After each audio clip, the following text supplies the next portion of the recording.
रामजीलाल सुमन जो है जिनके यहाँ अटैक हुआ, उस विषय को आपने सदन में उठाया, क्या हुआ?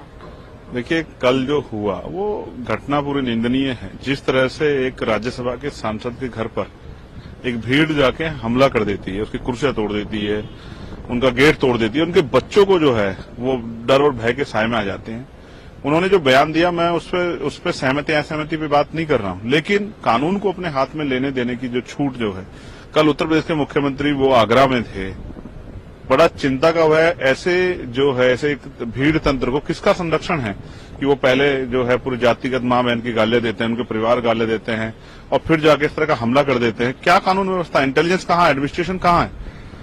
अगर किसी के बात से जो है उसकी पीड़ा हर्ट हुई तो वो उसके लिए पुलिस के पास जाए, कोर्ट में जाए, लेकिन इस तरह से भीड़ लेकर हिंसा कर देना, इसलिए मैंने अपना विरोध दर्ज कराया। और मैंने अन्य साथियों से भी कहा कि उनको भी बोलना चाहिए कि वो जो एमपी हैं, क्या वो इसलिए हमला किया शेड्यूल कास्ट के हैं?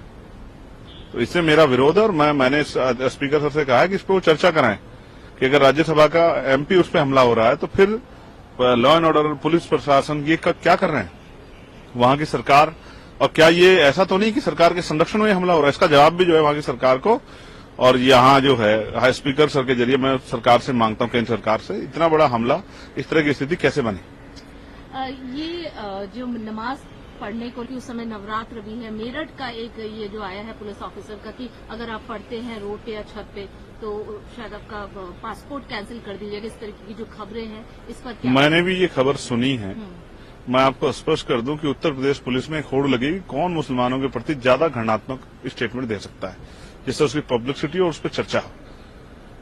पुलिस कोर्ट नहीं है कि वो किसी का पासपोर्ट रद्द कर देगी या वो किसी का जो है लाइसेंस रद्द कर देगी।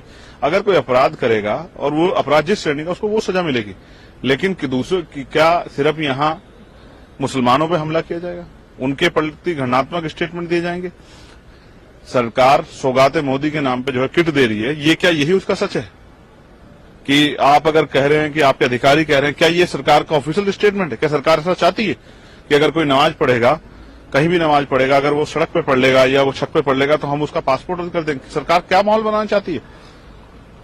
मुझे तो ऐसा लगता है कि आने वाले कल में मुसलमानों को सांस लेने के लिए भी जो है उसमें भी परमिशन की जरूरत पड़ेगी, और ऐसा ना होता कल कोई कानून बन जाएगा, मुसलमान सांस लेगा तो उसका सांस लेना हम लोग बंद कर देंगे। उत्तर प्रदेश सरकार और केंद्र की सरकार को ध्यान देना चाहिए कि उनके अधिकारियों को क्या हो गया है।